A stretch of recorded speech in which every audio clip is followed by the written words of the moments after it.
The Hook the Galaxy knew her name, and feared it from the frozen moons of Asteris to the burning deserts of Veronine. The moment Commander Vera's fleet appeared, enemy ships scattered like dust in the wind. Entire battles ended before the first shot was fired. To most, she was not a soldier. She was a force of nature, ruthless, unstoppable, a shadow of death in silver armor. But on the broken surface of Corran 4, something happened that no one could have predicted. The war had left the planet a graveyard. The ground was cracked, scorched, and littered with the wreckage of human and alien machines. Smoke drifted through the cold air, carrying the scent of burned metal and dust. Mark Anders, a human soldier, lay behind a collapsed wall, his rifle empty, his leg bleeding from shrapnel. His unit was gone. The last message he'd heard from his commander was a static-filled order to retreat, but retreat to where? The city was gone. The enemy had one. He heard it before he saw it, the deep hum of engines that shook the ground. Vera's flagship descended through the clouds, its massive shadow swallowing the ruins. Smaller dropships broke away, gliding down like hunting birds. Mark's heart pounded. He knew the stories. Humans didn't survive encounters with Commander Vera. If her soldiers found him, he would be nothing more than another nameless casualty. The dropship landed nearby with a hiss of steam. Heavy boots thudded against the ground. 6 of Vera's elite soldiers emerged, their armor black and sharp-edged, their rifles aimed like spears. They spread out, scanning the ruins. One of them spotted him. Intruder. The alien barked. In its own tongue, Mark tried to raise his rifle, but his arms felt like lead. His vision blurred. He was finished. Then she stepped out of the dropship. Vera was taller than any human, her silver armor catching the dim light, the edges engraved with runes that seemed to shift when you looked at them. Her helmet's black visor reflected the ruin around her. Every step she took was measured, deliberate, like a predator closing in on its prey. The soldiers moved aside, their heads bowed slightly. She walked straight toward Mark. He forced himself to sit up, leaning against the wall. If this was the end, he wanted to see it coming. Vera stopped a few feet away. For a long moment, she didn't move. Then, slowly, she reached up and removed her helmet. Mark's breath caught. Her face was striking angular features, skin faintly luminous under the gray sky, eyes like molten gold. But it wasn't beauty that stunned him. It was the expression in her eyes. It wasn't hate, it wasn't rage. It was curiosity. She studied him silently, as if she were looking for something hidden. Her second-in-command stepped forward. Commander. Orders. Everyone in the galaxy knew what the order would be. Execute. Leave no survivors. But Vera didn't speak. She took a single step closer to Mark, her gaze never leaving his. Her gloved hand reached out, and to the shock of every soldier there, she touched his shoulder. Gently. Alive, she said in perfect, clear English. Mark stared at her. Too stunned to reply, the second-in-command hesitated. Commander, the human alive, she repeated. Sharper this time, in a few swift movements, her soldiers lifted Mark to his feet. His rifle was taken, his wounds patched. He was led toward the dropship, still too dazed to understand what was happening. As they climbed aboard, Mark glanced back at her. She was watching him, helmet tucked under one arm, golden eyes locked on his. Why? Why would the most feared commander in the galaxy spare him? The dropship's hatch closed, sealing him inside. The hum of the engines rose again as they lifted off. Through the small viewport, Mark saw the wreckage of the battlefield shrinking below. He had survived. But as the dropship flew toward the looming shadow of her flagship, he couldn't shake the feeling that survival might only be the beginning of something far more dangerous. In the control bay of the flagship, Vera stood before the main display, watching the dropship's approach. Her second-in-command approached cautiously. "Commander, do you know what this means? The Council will demand answers. They will see this as weakness." Vera's gaze stayed on the screen. "Let them demand." The officer hesitated. "Then tell me why this human." Vera's lips curved in the faintest hint of a smile. Though her eyes were unreadable, because, she said softly, "I want to know why he didn't look at me with fear." And somewhere deep in her mind, though she would never admit it aloud, she wondered if this one human might be the first to ever see her for what she truly was, and not the monster the galaxy believed her to be. Prisoner or guest. The dropship's engines hummed like a low, steady growl as it cut through the thin clouds of Corin 4's upper atmosphere. Mark sat strapped to a bench along the metal wall, his wrists bound loosely in front of him. Not tight enough to hurt, but tight enough to remind him that he wasn't free. Across from him, two of Vera's soldiers sat in silence, their black helmets hiding their faces. The faint blue light of the cabin glinted off their armor. Every time Mark shifted, our heads turned toward him in perfect unison. It was impossible to tell if they were staring at him with suspicion or curiosity. Outside the viewport, Vera's flagship grew larger, its dark silhouette blotting out the stars. The massive ship looked less like a vessel and more like a floating fortress, its surface lined with long spines that pulsed with faint, ominous light. Mark's stomach tightened. He had seen this ship in battlefield reports before, always from a distance, always in images sent back by drones. Now he was flying straight into its heart. The dropship docked with a low metallic thud. The hatch slid open to reveal a corridor of black and silver metal, lit by narrow strips of cold white light. The air was warmer here, carrying the faint scent of ozone and something unfamiliar. A sweet, sharp aroma, like crushed flowers mixed with steel. The soldiers rose, motioning for Mark to follow. His legs still ached, but he managed to stand. As they walked, he caught glimpses of the ship's interior through open doorways.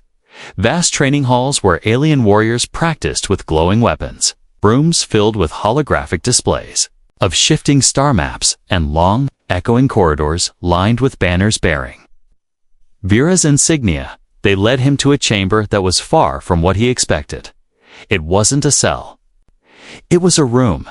The walls were smooth silver, the floor covered in a dark woven fabric that softened his steps. A low bed sat in one corner, and a small table held a pitcher of water and 2 cups. The air here was warmer, calmer, almost a safe stay. "Here," one of the soldiers said in a deep, heavily accented voice. Then they stepped out, the door sliding shut behind them with a faint hiss. Mark stood there for a moment, unsure if he should sit, drink, or just wait. He didn't have to wait long. The door slid open again, and Vera stepped inside. She wore no helmet now, only her silver armor. Without the black visor hiding her face, her golden eyes seemed even brighter, scanning him with the focus of a hunter. "You are comfortable?" she asked in perfect English. Mark hesitated. "I've had worse." One corner of her mouth lifted, not quite a smile. "You are not in chains. You are not in a cell. You should take that as a good sign." Mark glanced at her, trying to read her expression. "Am I a prisoner?" "Ah," she said slowly, "depends on you." Vera stepped closer, her movements precise, almost deliberate. "You are human. My people are at war with yours. By all logic, you should already be dead. But I chose otherwise." Mark's voice was steady. "Why?" Her gaze held his for a long moment. "I am still asking myself the same question." Before he could speak again, a soft chime sounded from the door. It slid open to reveal her second-in-command, a tall, narrow-faced alien with deep violet skin and armor marked with red stripes. He spoke rapidly in their language, his voice tight with urgency. Vera's expression didn't change, but Mark, noticed the way her shoulders stiffened. She replied briefly, then turned back to him. "You will stay here," she said. "Do not leave this room without my order." "What's happening?" Mark asked, her eyes narrowed slightly. "There are those on this ship who believe you are a danger simply by existing. If you are wise, you will not give them a reason to. Prove it." She turned to leave, then paused at the doorway. "Mark Anders," she said, using his full name for the first time, "until I decide otherwise. You are under my protection." The door slid shut, and the room felt suddenly colder. Mark sat on the bed, staring at the pitcher of water on the table. He could still feel the weight of her gaze, the strange mixture of caution and something else. He didn't know if he was her guest or her prisoner. But one thing was certain: on this ship, surrounded by enemies, the only thing standing between him and death was her. And he had no idea how long she'd keep it that way. The first threat Mark had been on the flagship for less than a day. But already he had learned one thing. Silence was rare. The massive warship was like a living city drifting through the void. Footsteps echoed in the long corridors. Voices barked. Orders in languages he couldn't understand. And somewhere deep within the ship's heart, a constant low hum of engines vibrated through the walls. Even in the relative calm of his quarters, that hum was always there, steady, patient, eternal. But on the third hour of his restless rest, that hum changed. It became uneven, urgent. And then the alarms began.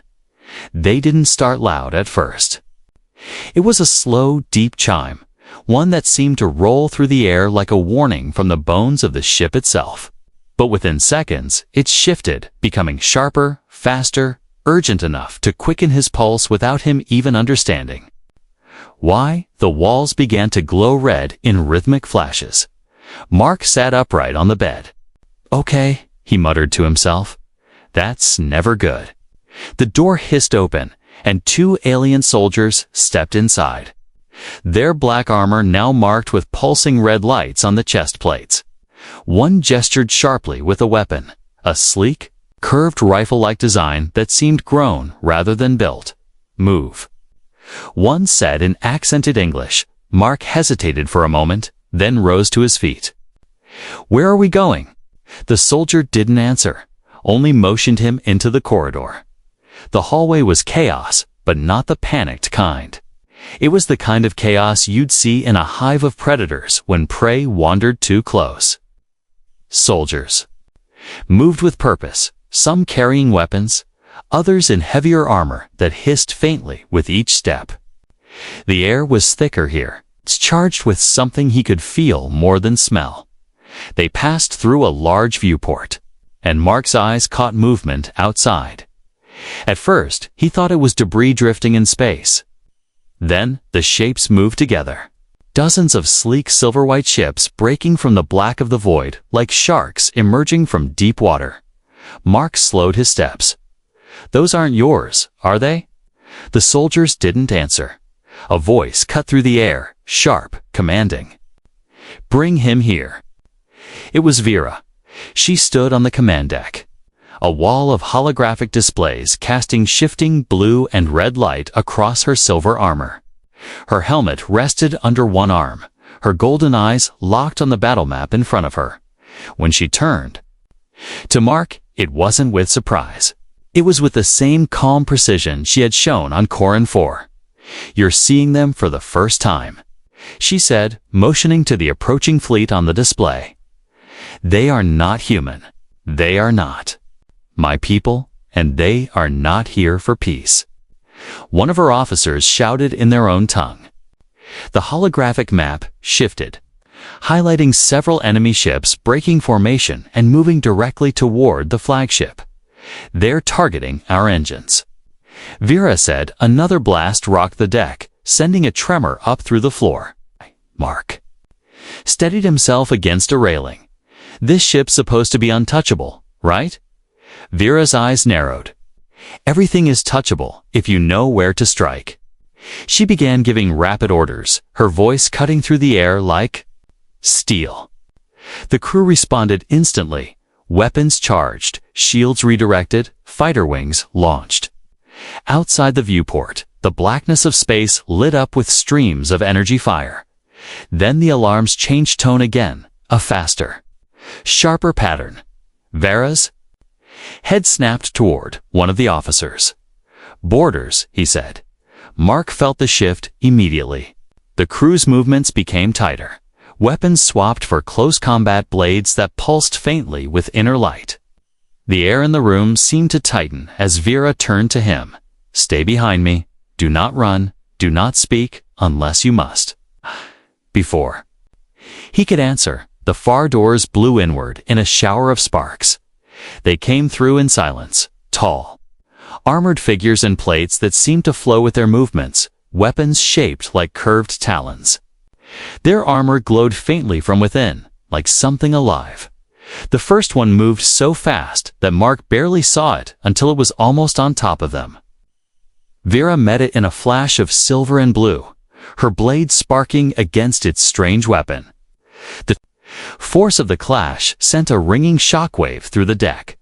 Mark's instincts kicked in.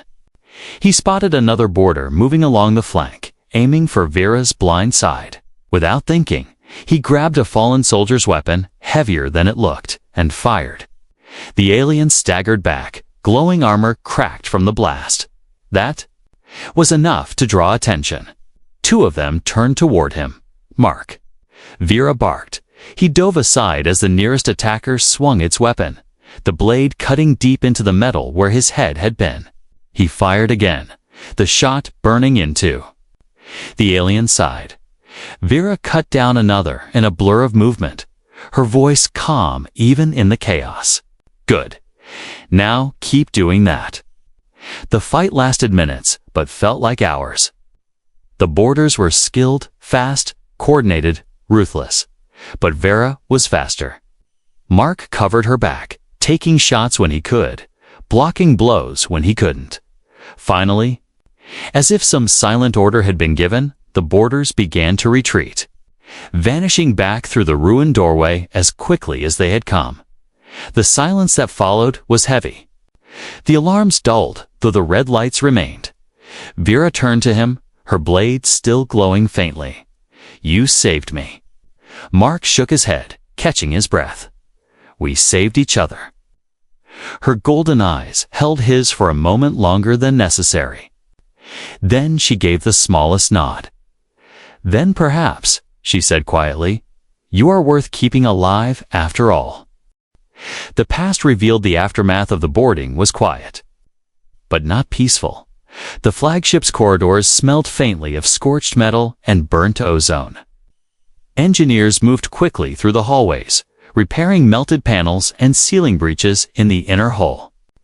Guards stood at every junction, their armor still marked with fresh scratches and blackened edges from the fight. Mark followed Vera through the long, silver-lit corridors, flanked by two guards who never looked at him but never let their weapons drift far from his direction. "You didn't need to come with me," Mark said as they walked. Vera didn't slow her pace. "Yes, I did." They reached a lift that took them deep into the ship's core. The air grew warmer, thicker, as they descended. The walls here were not the polished silver of the upper decks, but dark, matte metal, carved with long vertical lines of alien script that glowed faintly in the dim light. The lift opened into a chamber. Unlike anything Mark had seen before, it was circular, with a domed ceiling covered in shifting patterns of light. At the center was a pool of dark, still liquid, surrounded by low stone steps. Tall banners hung from the walls, each bearing a different symbol, some sharp and angular, others curved and flowing like water. "This," Vera said, stepping forward, "is the Hall of Memory." Mark stepped closer to the pool. "What's it for?" Vera glanced at him, her golden eyes unreadable, for remembering, and for never forgetting. She moved to the edge of the pool and knelt. Fingers touched the surface, sending ripples across it. Slowly, the liquid began to glow, and images formed, not clear, like a photograph, but hazy. Dreamlike shapes of people and places. Mark saw alien soldiers in silver armor, standing proud beneath banners. He saw a city of tall, white towers. Under a blue-green sky, he saw her, a younger Vera, without armor, dressed in ceremonial robes, speaking to a group of warriors in a great hall. Her expression then was different, lighter, almost hopeful. But the image shifted. The same hall was now in flames, the walls blackened, the banners torn. Bodies lay across the floor. And in the center of it all stood Vera, her blade dripping. With alien blood, her golden eyes cold as stone.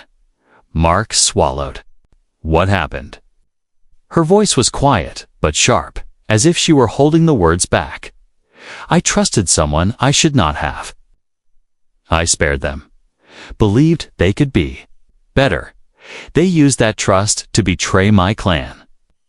Hundreds died because I let one enemy live. She looked at him now, her gaze hard. From that day, I swore never again. Mercy is weakness. Weakness kills. Mark held her stare. Then why me? Her jaw tightened. That is what I'm trying to understand.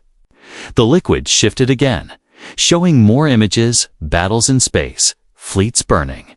Her silver armor at the front of every fight. The galaxy feared her because she never hesitated. No survivors, no second chances. Her legend had been built on blood and certainty. Yet here he was, alive. Walking beside her, they left the Hall of Memory and entered a narrow passage lined with small alcoves. Each alcove held an object, a weapon, a piece of armor, a shattered banner, all displayed with care. This is the gallery of those I've defeated, Vera said, almost absent lie. Mark stopped at one alcove. Inside was a human helmet, dented and scorched. That one, she said, seeing his eyes on it, was from a captain who almost killed me. Almost, Mark raised an eyebrow. And you kept it. Her lips curved in something that wasn't quite a smile, to remind me not to underestimate humans. When they reached her private chamber, the guards stopped outside. The door slid shut behind them, sealing him alone with her. She turned to face him fully. You are not my prisoner, Mark. Anders, but you are not free either. You are something in between. And that makes you dangerous to me. Mark crossed his arms. Dangerous how? 'Cause you make me remember that I was not always the person the galaxy fears. Her words hung in the air like a weight neither of them could drop. Before he could respond, the comms panel on the wall lit up with a harsh tone. A voice spoke rapidly in her language, the words sharp with urgency. Vera's eyes narrowed. They've returned. And this time, they're not here to test us, they're here to destroy us. She grabbed her helmet and stepped toward the door. Stay behind me, human. The past is a wound. But right now, we bleed in the present. The Alliance, the war room of the flagship, was a place built for power. It was a wide, circular chamber lined with black stone panels, each carved with alien runes that shimmered faintly in the dim light. The floor was inlaid with silver patterns that formed the crest of Vera's clan. In the center, a massive holographic display showed the local star systems, their planets, and in angry red, the positions of the unknown fleet. Mark stood near the edge of the room, away from the long table where Vera and her high council sat. He could feel their eyes on him, sharp as knives, each measuring him the way a predator measures prey. Vera's voice cut through the low hum of conversation. They struck us without warning, bypassed our outer patrols, and boarded my ship. That alone is reason enough to declare them enemies of the clan. But their intent is larger. They did not come for resources or territory. They came for the Heartblade. A murmur passed around the table. Mark glanced at the weapon hanging at her side. They came for you, he said quietly. Her gaze flicked to him just for a moment before returning to the council. Yes, and they will come again in greater force. My scouts report sightings near human colonies as well. This is not only our war. One of the elders, a thin alien with deep violet skin, leaned forward. Then let the humans fight their own battles. They owe them nothing. They have taken enough from us already. Mark stepped forward before Vera could reply. A fair. Hitting both our people, they're trying to keep us divided. That's the fastest way for them to win. The elder's eyes narrowed. And what do you suggest, human? Mark met his gaze without flinching. That we stop pretending the galaxy is split into neat sides, that we fight together. The room erupted into overlapping voices, some sharp with disbelief, others with outright anger. The word alliance was not one Vera's people used easily. Vera raised her hand, and the noise died instantly. Enough. He is right. We cannot face this threat alone. But she looked at Mark now, her voice cool. My people will never agree unless they see that you are more than a mouth that speaks. They will need proof. Mark crossed his arms. What kind of proof? She stepped closer, her golden eyes steady. A joint mission. Humans and my warriors, side by side, against the same enemy. No retreat, no excuses. The decision was made within the hour. Vera would lead a strike force into the uncharted sector where the enemy ships had last been seen. Mark would go with her, not as a prisoner, but as a representative of humanity. The ship that carried them was smaller than the flagship, a fast, sleek vessel built for battle. Its crew was hand-picked, half alien warriors loyal to Vera, half human soldiers flown in from a nearby outpost. The atmosphere on board was tensed. At the mess hall, conversations stopped when Mark entered. Alien eyes tracked him across the room, some filled with open curiosity, others with quiet hostility. The humans fared no better. Most refused to sit near Vera's warriors. On the second day, tensions boiled over. 2 soldiers, 1 human, 1 alien, clashed in the corridor, their shouts drawing a small crowd. Mark arrived just in time to see a blade drawn. Enough. Vera's voice cracked through the air like a whip. She stepped between them, her presence alone forcing both to lower their weapons. This mission demands more than your pride, she said coldly. It demands discipline. If either of you wish to fight, do it against the real enemy or against me. Neither accepted the challenge. By the time they reached the uncharted sector, the crew's silence had shifted. It wasn't friendship, but it was no longer open hostility. The enemy fleet appeared without warning, a formation of sharp EDO, a formation of sharp Igruseo. Only Ruby Kiss has the luxurious texture that glides on. Silver-white ships drifting like blades in the dark. Vera's voice was calm as she issued orders. Mark, you and I will lead the boarding. Team, the rest will hold the perimeter. Mark adjusted the strange, lightweight armor they'd given him. Why us? Because, she said with the faintest smirk, I want them to see the human they failed to kill. The enemy ship loomed ahead, its surface alive with pulsing light. They docked under heavy fire, the hull vibrating with each hit. When the airlock opened, heat and smoke rolled into the corridor. Vera moved first, her blade igniting in a flash of blue. Mark followed, rifle ready. The corridors were narrow, lined with strange organic-looking walls that pulsed faintly beneath their feet. The enemy met them head-on. Their armor shifted colors with each movement, their weapons curved like claws. They fought without sound, their strikes fast and precise. Mark kept to Vera's side, firing in bursts, covering her back while she carved through their line with fluid, deadly grace. At one point, 2 enemies closed in on him from opposite sides.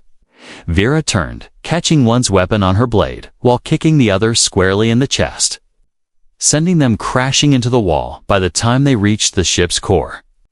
Only a handful of enemies remained. Together, they destroyed the control systems, setting off a chain of small explosions that rippled through the corridors. Back aboard their own vessel, the crew's stares had changed. No one looked away anymore. Vera stood beside Mark at the viewport as the enemy ship burned in the distance. "They will remember this day," she said. Mark nodded. "So will your crew. And mine." She looked at him for a long moment. "Perhaps. This alliance will hold after all."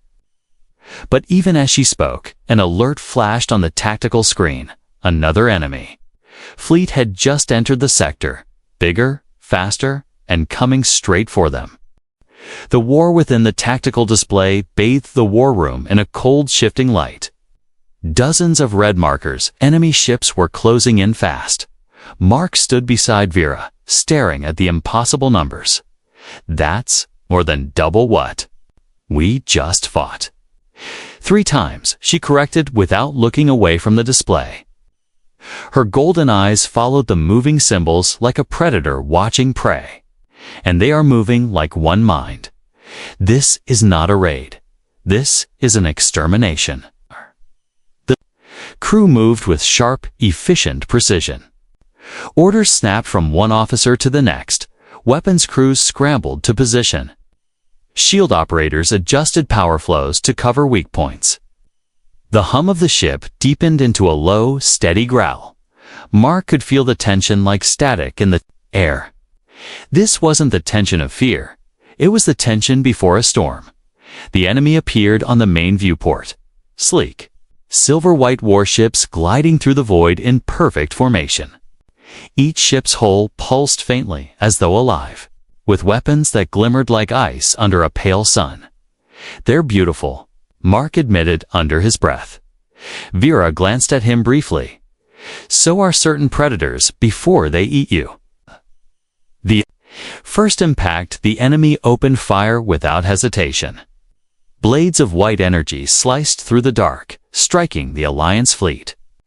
One human destroyer vanished in a blinding flash, torn apart before it could even return fire. "Shields holding at 80%, an officer reported. Vera's voice was calm, sharp. "Return fire. Target their flanks. Force them to split." Alliance. Ships fired in unison. The void lit up with bursts of blue and gold, energy beams carving through the dark. 2 enemy ships took direct hits, breaking formation for a moment, but only for a moment. The rest adjusted instantly, pressing forward. "They're adapting," Mark said. "They always do," Vera replied. Boarding the flagship minutes into the battle, a new alarm rang, one that Mark now recognized instantly. "Boarders." The security officer shouted. Vera turned to Mark, her expression unreadable. "This time, they will aim for me directly, and they will not stop until they have the Heartblade." Mark tightened his grip on his rifle. "Then they'll have to go through me first." The corridors shook as explosions rippled through the outer decks. The sound of metal grinding against metal echoed through the ship. Enemy breaching pods locking onto the hull. The first wave came fast, tall, armored figures whose blades seemed to drink the light around them. Their movements were perfectly coordinated, not just trained, but instinctive, like parts of the same organism. Vera fought at the front, her blade a blur of glowing arcs. Mark stayed at her back, firing in short, controlled bursts, picking off attackers that slipped past her guard. At one point, a blade caught his shoulder plate, burning through the outer armor. He spun, slammed his rifle butt into the attacker's helmet, and fired point-blanked up, the split decision in the chaos. An enemy squad broke away, cutting through toward the engineering deck. Mark saw them turn down the corridor. "They're going for the engines," he shouted. Vera didn't hesitate. "Go, I'll hold here." For a moment, he wanted to argue, but her eyes left no room for debate. He broke off, sprinting after the squad. The narrow engineering corridors were a maze of pipes and humming conduits. Mark caught up just as the enemy began planting devices along the reactor housing. Without cover, he had no choice but to charge. And the fight was brutal. No room for range, only close strikes and raw force. One attacker pinned him against a bulkhead, its blade pressing toward his neck. Mark twisted hard, pulling his combat knife and driving it into a gap in the alien's armor. The creature collapsed, the rest retreating just far enough for him to rip the explosives from the wall and hurl them down an empty maintenance shaft.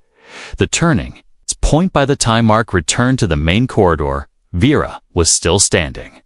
Her armor scarred and her blade glowing brighter than ever. Around her lay the broken forms of the last attackers.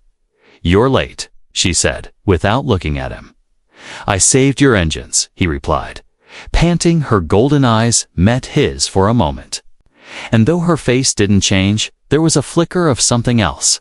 Respect, and maybe something deeper. Victory at a price on the bridge. The battle outside had shifted. The Alliance fleet, battered but not broken, had begun to push. The enemy back. Human and alien ships moved in perfect sync, covering each other's flanks, striking at weak points as if they had trained together for years. But the cost was high. A third of the fleet was gone. The rest bore heavy damage.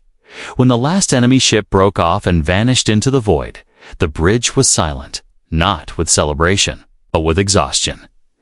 "They will be back," Vera said quietly. Mark nodded. "Then we'll be ready." She studied him for a long moment, then turned back to the viewport.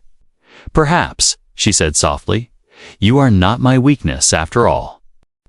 Shadows on the horizon. The days after the Council's decision were uneasy. The flagship moved through deep space under low power, taking a hidden route toward the inner territories of Vera's people. The crew carried out their duties with quiet discipline, but the air aboard the ship felt different, heavier. There was no celebration of survival, no pride in victory. There was only the knowledge that the enemy was still out there. Watching, Mark had learned enough about alien body language to know that even the most seasoned warriors on board were tense. Conversations stopped when he walked past, not because they hated him, but because they feared what his presence meant. On the fourth day, the call came from the outer watch stations. A ship had been spotted at the edge of the Therian belt, the same sector where the mysterious signal had been detected after the battle. It was small, unarmed, and running with minimal power. Vera stood on the bridge as the report came in. Her golden eyes narrowed. "That is not a scout. That is bait." Mark stepped closer. "Bait for who?" "For us," she said simply. "If we investigate, we step into their trap. If we ignore it, we risk letting them spy on our routes." Interception. Despite the risk, the decision was made. Vera took a small strike vessel with a crew she trusted, and Mark. The rest of the flagship would stay hidden in the belt's shadow, ready to respond if things went wrong. The strike vessel was fast and agile, cutting through the scattered asteroid fields like a knife through cloth. The suspected ship drifted ahead, a faint glimmer against the dark dot. Mark watched it through the forward viewport. "Doesn't look like much." "Neither do venomous insects," Vera replied. They docked without resistance. The outer hatch opened into silence. The air inside was stale, the lighting dim. The ghost ship, the vessel's interior, was almost too clean. No signs of struggle, no signs of crew. It was as if the ship had been prepared for them. Mark's instincts prickled. "This feels wrong." "It is wrong," Vera agreed, moving ahead with her blade drawn. "Stay close." They reached the bridge. The consoles were active, but running on a loop, fake navigation data, meaningless sensor readings. Whoever had been here had wiped the ship clean. Then Mark saw it, a small device tucked into the corner of the console, almost invisible. It pulsed faintly with blue light. Vera stepped forward, scanning it with her wrist display. Her eyes narrowed. Tracking beacon. And she paused, her voice tightening. Transmitter. Mark's stomach sank. So they know exactly where we are right now. The ambush the strike vessels came alive with urgent voices. The lookout from the flagship's hidden position spoke quickly in Vera's language, the tone sharp with warning. Vera didn't need to translate. They're coming. Through the viewport, Mark saw movement in the darkness. 3 enemy ships. Smaller than their cruisers, but built for speed, emerging from behind the asteroids.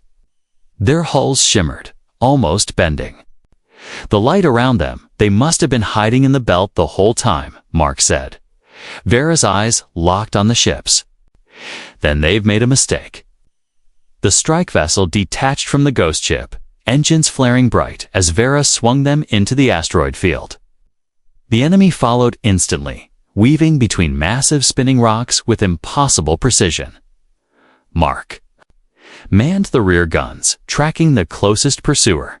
He fired short, controlled bursts, forcing it to swerve.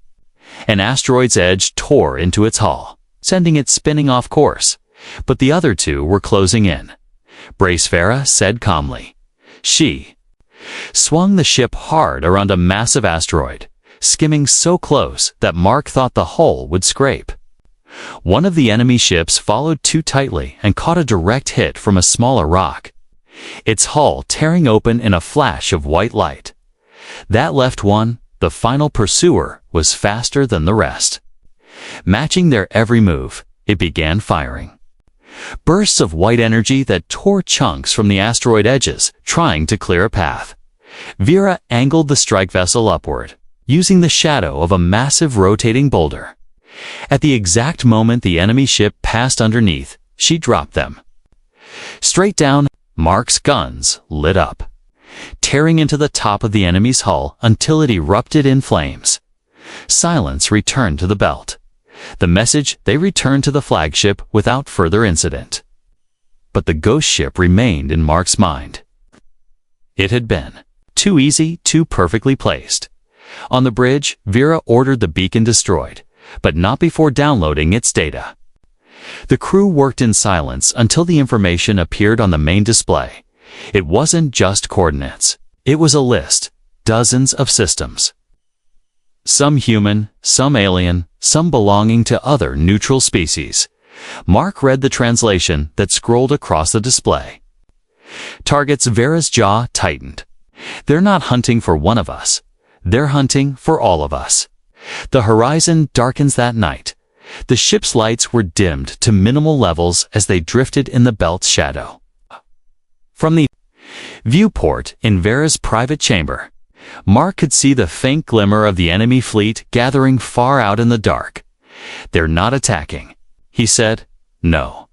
Vera replied, her voice low. They're waiting, building, watching who will fight and who will run. Mark turned toward her. And us. She met his gaze. We don't run, but to win, we'll need more than one alliance. We'll need the galaxy. Out in the black. The enemy ships turned slowly, their faint lights like eyes staring through the dark. The shadow on the horizon was no longer a threat to come. It was already here.